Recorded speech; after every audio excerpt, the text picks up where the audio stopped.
Namichi bileenarri tokko otoo galuu naannoo mana isaatti jaarsa hiyyeessa tokko arge.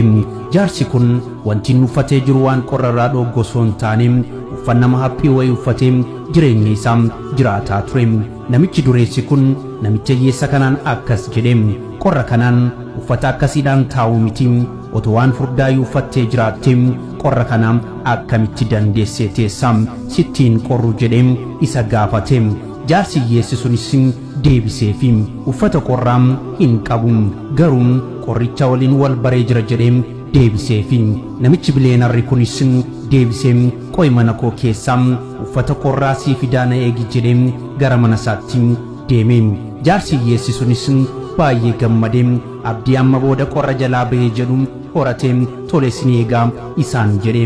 Sooressichis mana isaa erga galee booda hiyyeessa kana gonkumaa dagatee hojii isaa eegale. Dubbichi dubbii dureessi qalbiin qabu kan jedhuun wal fakkaata.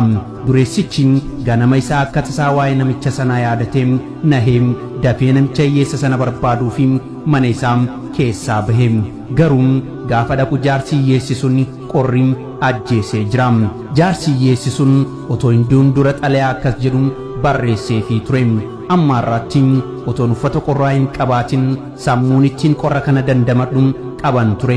Garuu ati yeroo waadaa naaf seenteetti abdiidhaan si eeguurraa kan ka'e jabina ittiin qorra kana dandamadhu dhabee kan jedhu barreessee ture. Gorsi koo waan raawwachuu hin dandeenye tokko waadaa namaaf hin galin. Wanti ati miira keessa galtee akka salphatti dubbattu yookiin waadaa namaaf seentu nama sanaaf jireenya ta'uu danda'a. Kanaafuu jecha yookiin waadaa keetiif dursa kenni siin jedha.